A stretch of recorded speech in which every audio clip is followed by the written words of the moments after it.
사장님이 생각하시는 그거요. 차 안이 갑자기 조용해졌습니다. 엔진 소리는 그대로였는데 제 심장 소리만 커졌습니다. 한밤중 고속도로 휴게소에 혼자 멈춰 선 트럭 한 대. 그날 밤 저는 아직 몰랐습니다. 그 한마디가 제 욕망보다 먼저 제 선택을 흔들게 될 줄은요. 고속도로를 달리는 밤은 언제나 비슷합니다.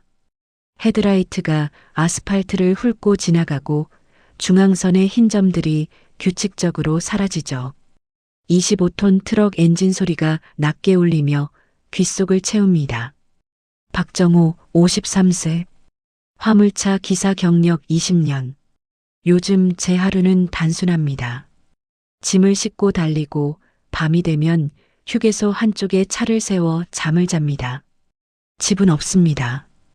이 운전석이 침실이고 대시보드 위가 식탁이죠. 5년 전 아내가 떠난 뒤부터 그렇게 살게 됐습니다. 빈집에 혼자 들어가는 순간들이 무서웠어요. 그래서 처음엔 며칠만 차에서 자겠다고 했는데 그게 어느새 습관이 됐습니다. 대시보드 위에는 아내 사진이 붙어 있습니다. 20년도 더 된 사진. 그 속에서 아내는 여전히 웃고 있죠. 가끔 신호에 걸리면 저도 모르게 말을 겁니다.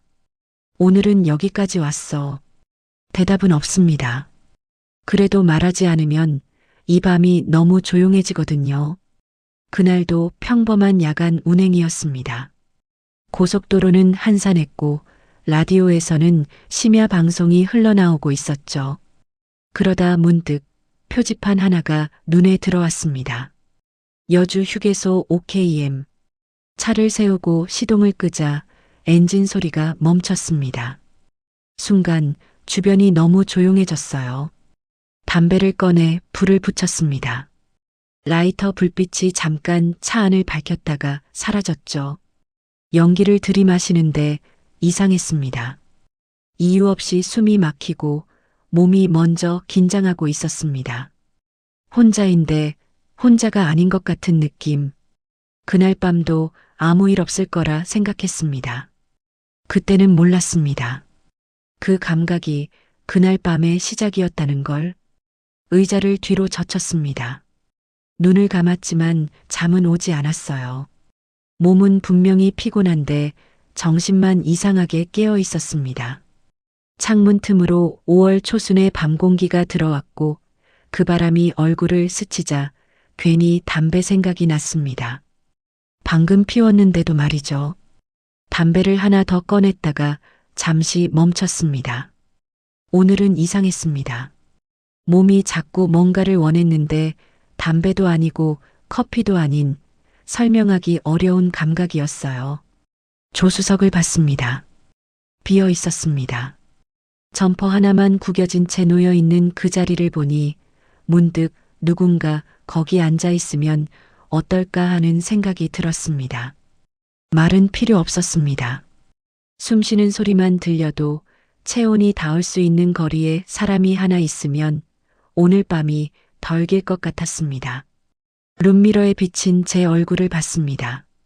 피곤한 얼굴, 53을 산 남자의 얼굴이었죠. 정신 차려. 그렇게 중얼거려 봤지만 가슴 한구석은 여전히 답답했습니다. 담배에 불을 붙였습니다. 연기가 깊게 들어왔다가 천천히 빠져나갔고 이제 출발해야겠다고 생각하며 눈을 떴습니다. 그 순간이었습니다. 창밖을 보자 저 멀리 가로등 아래에서 무언가가 움직이고 있었습니다. 그림자 같던 것이 움직였습니다. 가로등 아래에서 누군가가 이쪽으로 걸어오고 있었고 가까워질수록 젖은 옷이 몸에 달라붙은 여자의 실루엣이 드러났습니다. 그 순간 이유 없이 시선이 잠깐 거기에 머물렀고 몸이 먼저 반응했다는 걸 느꼈습니다. 이상하게도 곧 불편함이 밀려왔고 이 시간 이 장소와 어울리지 않는 모습이라는 생각이 들었습니다. 여자는 맨발로 아스팔트를 디디며 제 트럭 쪽으로 곧장 다가왔고 휴게소 건물 쪽은 단 한 번도 보지 않았습니다. 심장이 빨라졌고 타닥타닥 맨발 소리가 또렷해질 즈음 여자는 트럭 앞에 멈춰 섰습니다. 가로등 불빛에 비친 얼굴은 창백했고 그 눈은 저를 보는 듯 하다가 제 뒤를 향해 있었습니다. 본능적으로 룸미러를 봤지만 뒤에는 아무것도 없었고 다시 앞을 보니 여자는 텅 빈 눈으로 저를 보고 있었습니다. 잠시 후 입술이 움직였습니다. 도와달라는 말이 분명했지만 소리는 들리지 않았고 여자는 조수석 쪽으로 천천히 와 창문 앞에 섰습니다. 젖은 머리카락과 옷자락 사이로 까진 발끝에 피가 보였고 손바닥이 유리에 닿는 순간 차 안에 둔탁한 소리가 울렸습니다. 그때 창문이 아주 조금 내려가며 차갑고 축축한 공기와 비릿한 냄새가 밀려들었고 여자가 떨리는 목소리로 말했습니다. 사장님, 저 좀 태워주세요. 빨리요, 여기 있으면 안 돼요. 저 혼자 아니에요. 그 말과 함께 제 손은 이미 문잠금 장치로 향하고 있었습니다. 철컥. 잠금 장치가 풀리는 소리가 들렸습니다. 제 손이 움직인 거였어요. 머리로 결정하기도 전에 손이 먼저 반응했습니다. 여자가 재빨리 조수석 문을 열고 올라탔습니다. 쾅! 문이 닫히는 소리가 차 안을 울렸죠. 갑자기 좁아진 것 같았습니다. 이 공간이요. 여자는 숨을 헐떡이며 조수석에 몸을 구겨 넣었습니다. 젖은 옷에서 물이 뚝뚝 떨어졌어요. 시트가 젖어 들어가는 소리가 들렸죠. 고맙습니다. 정말 고맙습니다. 여자가 떨리는 목소리로 말했습니다. 그리고 뒤를 돌아봤어요. 룸미러를 통해서요. 빨리 출발해 주세요. 어디로 가야 하는데요? 제가 물었습니다. 목소리가 생각보다 떨렸어요. 일단 여기서 벗어나기만 하면 돼요. 제발이요. 여자는 계속 뒤를 보고 있었습니다. 저도 룸미러를 봤어요. 여전히 아무것도 보이지 않았습니다. 텅 빈 주차장뿐이었죠. 하지만 여자의 공포는 진짜였습니다. 시동을 걸었습니다. 엔진이 거칠게 깨어났고 트럭이 천천히 움직이기 시작했어요. 주차장을 빠져나가 고속도로로 진입했습니다. 여자는 그제야 조금 긴장을 풀었는지 등받이에 몸을 기댔습니다. 차 안이 조용해졌습니다. 엔진 소리와 바퀴 굴러가는 소리만 들렸어요. 그리고 여자의 숨소리도요. 옆에 사람이 있다는 게 이상하게 느껴졌습니다. 5년 만에 처음이었거든요. 조수석에 누군가 앉아 있는 게요. 곁눈질로 여자를 봤습니다. 가까이서 보니 나이는 40대 중반쯤 되어 보였어요. 얼굴은 핏기가 없었지만 이목구비는 또렷했습니다. 한때는 꽤 고운 얼굴이었을 거예요. 젖은 옷이 몸에 달라붙어서 실루엣이 드러나 보였습니다. 시선을 돌렸습니다. 보면 안 될 것 같아서요. 어디까지 가시는데요? 제가 물었습니다. 저 여수까지 가야 하는데. 여수요? 네. 여수에 아는 사람이 있어서요. 거기까지만 가면 돼요. 여자가 조심스럽게 말했습니다. 그래서 여자가 입술을 깨물었습니다. 제가 사장님한테 말을 잇지 못했어요. 그 순간 차 안 공기가 달라졌습니다. 여자가 조금 더 가까이 몸을 기울였습니다. 젖은 옷에서 냄새가 났어요. 비릿한 냄새와 싸구려 샴푸 냄새가 섞인. 사장님, 여기서 세우면 안 돼요. 예상과 다른 말이었습니다. 네, 그냥 계속 달려주세요. 제발이요. 여자의 손이 제 팔에 살짝 닿았습니다. 따뜻했습니다. 5년 만에 느껴보는 사람의 체온이었어요. 제 처지가 지금 선택권이 없어요. 여자가 작게 속삭였습니다. 사장님이 원하시는 거 제가 뭘 해야 하는지는 아실 거예요. 심장이 쿵 하고 뛰었습니다. 그런데 여기선 안 돼요. 지나가는 차들도 있고 누가 볼 수도 있잖아요. 여자의 목소리가 떨렸습니다. 조용한데, 아무도 없는데, 거기 가서 말을 끝까지 하지 않았어요. 하지만 알 수 있었습니다. 무슨 말을 하려는 건지요. 정신이 아찔해졌습니다. 여자는 잠시 말을 멈췄습니다. 차 안에 짧은 침묵이 흘렀어요. 그리고 조용히 거의 숨소리처럼 말했습니다. 제가 가진 건 그게 전부예요. 무엇을 말하는 건지 굳이 묻지 않아도 알 수 있었습니다. 돈도 없고 지금은 선택할 수 있는 게 없어요. 여자의 시선이 잠깐 제 손으로 내려갔다가 다시 올라왔습니다. 여수까지 그냥 태워만 주시면 돼요. 말끝을 흐리며 조금 더 낮은 목소리로 덧붙였습니다. 그 대신 제가 할 수 있는 건 뭐든지 할게요. 차 안이 숨막히게 조용해졌습니다. 엔진 소리만 들렸고 제 심장 소리는 그보다 더 크게 울리고 있었습니다. 지금 이 순간이 돌아갈 수 없는 선이라는 걸 본능적으로 알고 있었습니다. 핸들을 잡은 손에 힘이 들어갔습니다. 중앙선의 흰 점들이 규칙적으로 사라지고 있었어요. 여자의 손은 여전히 제 팔에 닿아 있었습니다. 닿아 있다는 사실을 서로 아무 말도 하지 않고 알고 있었죠. 심장이 빨리 뛰었습니다. 입안이 바짝 말랐고 호흡은 제 뜻과 상관없이 거칠어졌습니다. 그때 손이 저절로 움직였습니다. 방향 지시등이 켜졌어요. 앞에 표지판이 보였습니다. 휴게소 EKM. 휴게소에도 CCTV는 있겠지. 그 생각이 스치자 손이 더 떨렸습니다. 방향 지시등이 깜빡였습니다. 타닥, 타닥. 그 소리가 생각보다 크게 들렸어요. 1km, 500m. 핸들을 조금 오른쪽으로 틀었습니다. 그 순간 대시보드 위에 아내 사진이 눈에 들어왔어요. 웃고 있었습니다. 아무것도 모른다는 얼굴로요. 손이 멈췄습니다. 방향 지시등을 껐고 핸들을 다시 똑바로 잡았습니다. 휴게소 입구를 그대로 지나쳤습니다. 저기 여자가 조심스럽게 입을 열었지만 저는 고개를 흔들었습니다. 안 세웁니다.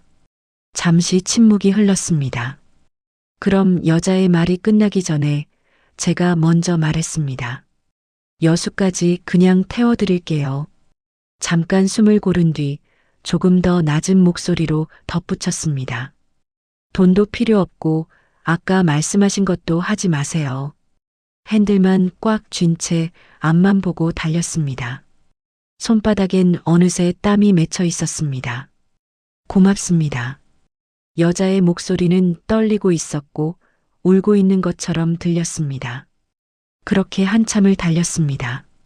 저기 물 한 모금만 주실 수 있을까요? 입술이 바짝 말라 있었습니다. 생수를 꺼내 건넸습니다. 여자는 두 손으로 병을 받아들고 벌컥벌컥 마셨습니다. 반 병을 단숨에 비웠어요. 감사합니다. 정말 좋은 분이시네요. 저는 잠시 침묵하다가 말했습니다. 저도 흔들렸습니다. 여자는 고개를 들지 않은 채 말했어요. 그래도 안 하셨잖아요. 저는 다시 앞을 보며 대답했습니다. 아내 사진 때문이었습니다. 1시간쯤 더 달렸습니다.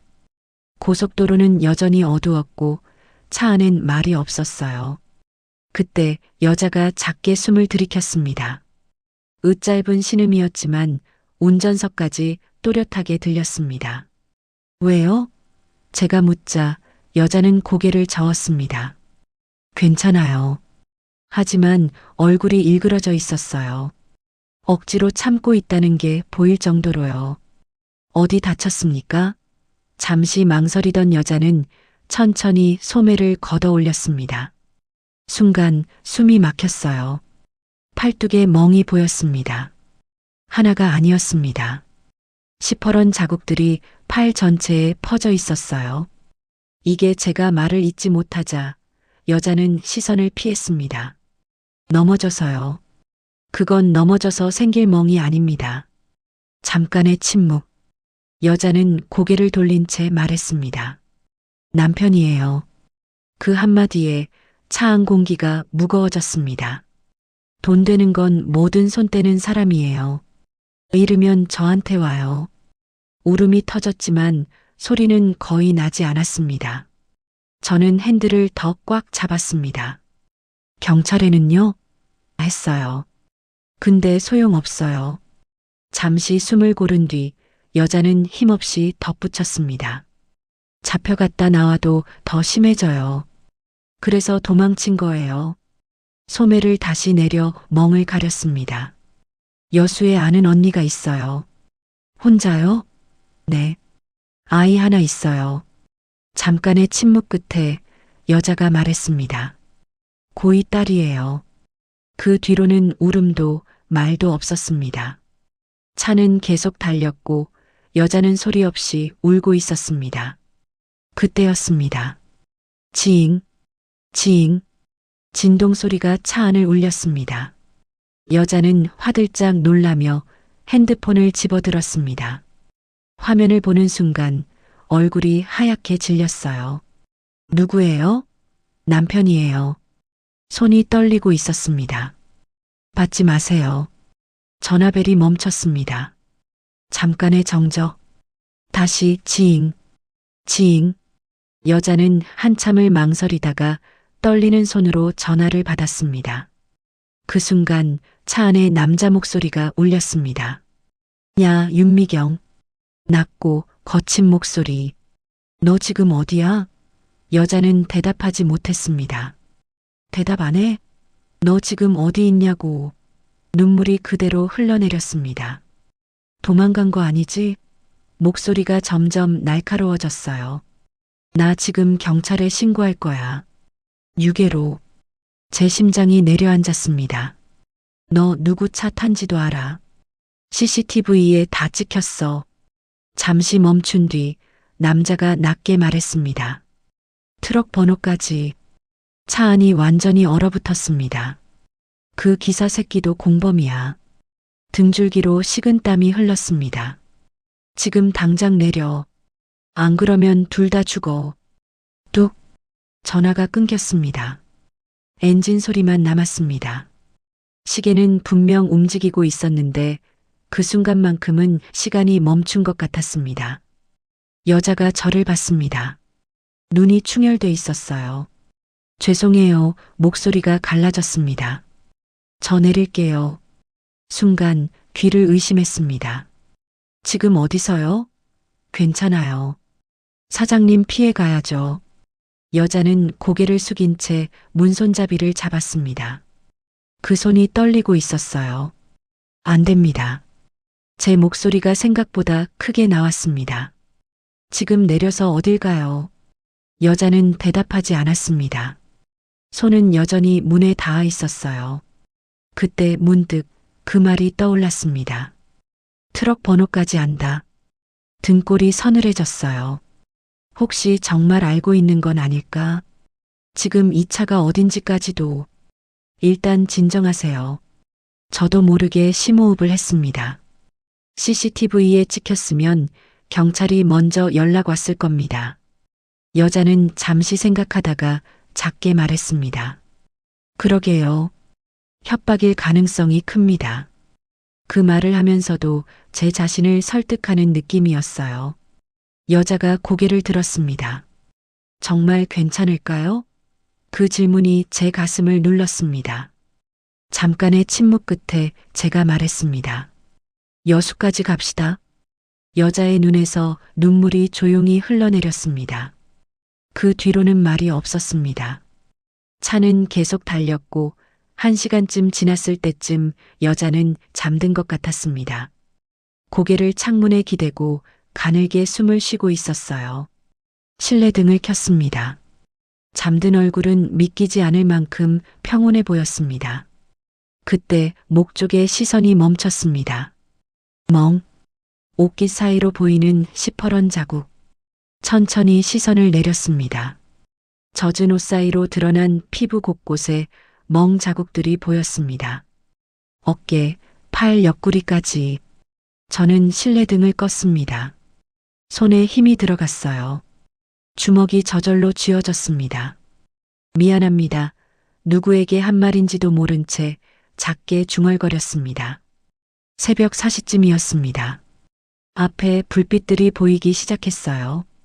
여수로 빠지는 톨게이트였습니다. 일어나세요.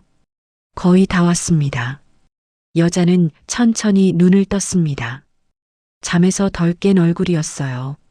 어디예요? 여수요. 앞을 가리켰습니다.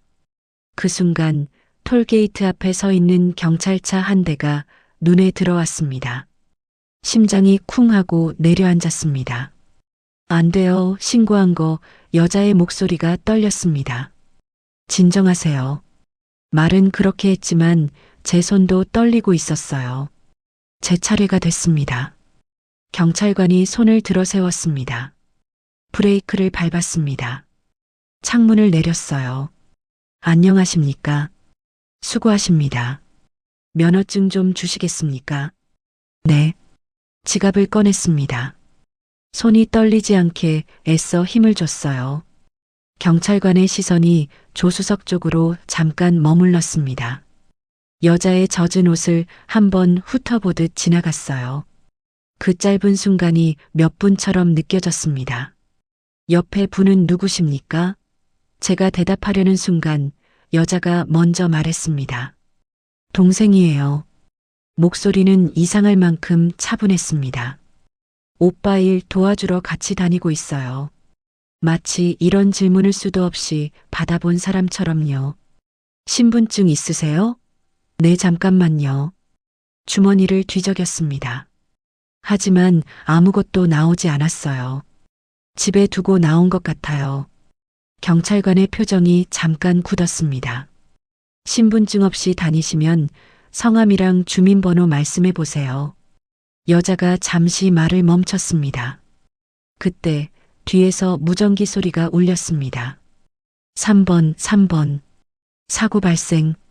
긴급 출동. 경찰관이 무전기를 들었습니다. 알겠습니다. 그리고 저희를 다시 봤습니다. 오늘은 그냥 가세요. 다음부턴 신분증 꼭 지참하시고요. 면허증을 돌려받았습니다. 천천히 출발했습니다. 톨게이트를 빠져나오고 나서도 한동안 아무 말도 하지 못했어요.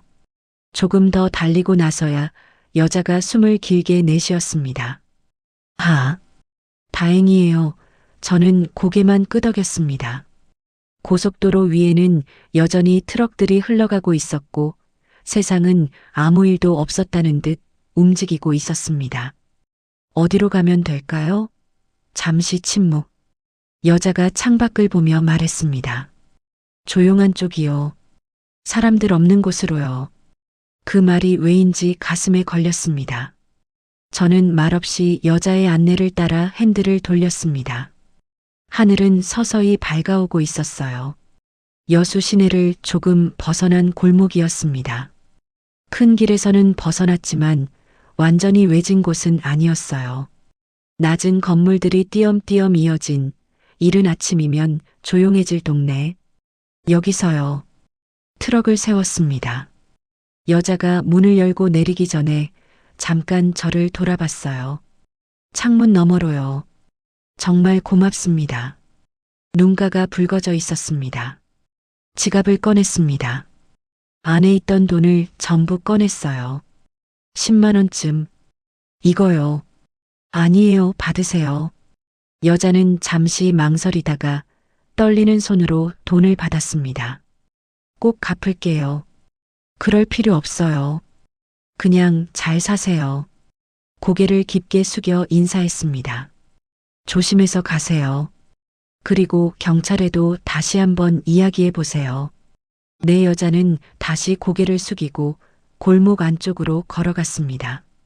등이 조금 굽은 뒷모습이 유난히 작아 보였어요. 저는 트럭을 다시 출발시켰습니다. 고속도로로 올라가는 길이었습니다. 라디오를 켰어요. 좋은 아침입니다. 피곤했습니다. 온몸이 무겁고 눈꺼풀도 천근만근이었죠. 그런데 이상하게 마음만은 조금 가벼웠습니다. 대시보드 위 안에 사진을 봤어요. 여보, 나 잘한 거겠지. 사진 속 아내는 아무 말 없이 웃고 있었습니다. 그날로부터 3개월이 지났습니다. 저는 여전히 트럭을 몰고 있습니다. 같은 길을 달리고 같은 휴게소에 들르고 같은 운전석에서 하루를 마칩니다. 그런데 밤이 예전만큼 길게 느껴지진 않습니다. 가끔 그 여자를 떠올립니다. 잘 지내고 있을까? 그날 이후로 무사했을까? 어느 날이었어요. 남쪽으로 내려온 짐을 싣고 올라오는 길이었습니다.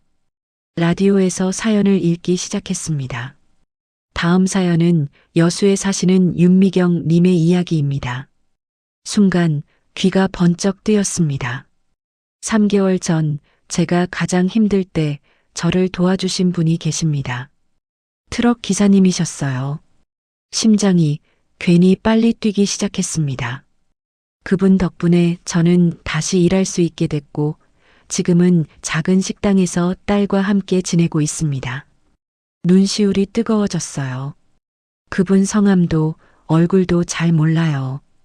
혹시 이 방송을 듣고 계시다면 정말 고맙다는 말 전하고 싶어요. 노래가 흘러나왔습니다. 저는 트럭을 갓길에 세웠어요. 잠깐 운전을 계속할 수가 없었거든요.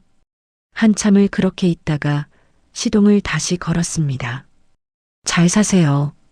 정말 잘 사세요. 트럭은 다시 도로 위를 달렸습니다.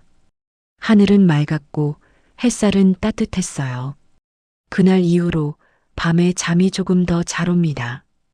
외로움도 예전보다는 덜합니다.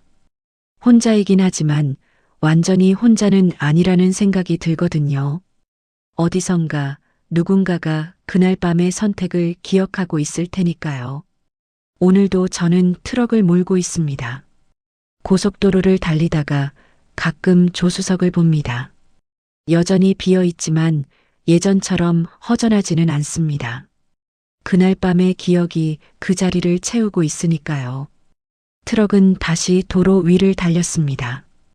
고속도로는 아무 일도 없다는 듯 이어지고 있었고 세상은 여전히 바쁘게 움직이고 있었죠. 그날 밤 저는 영웅이 되지 않았습니다. 누군가의 인생을 바꾸겠다는 생각도 대단한 결심을 한 것도 아니었어요. 다만 멈추지 말아야 할 곳에서 멈추지 않았고 넘지 말아야 할 선을 넘지 않았을 뿐입니다. 아마 그 선택은 제 인생에서 가장 조용한 선택이었을 겁니다. 그리고 가장 오래 남은 선택이기도 했고요. 이 이야기가 오늘 밤 당신 마음에도 잠시 머물렀다면 구독을 통해 다음 이야기도 같은 시간, 같은 자리에서 함께 해주셔도 좋겠습니다. 늦은 밤, 이런 이야기들이 계속 이어질 수 있도록 말입니다.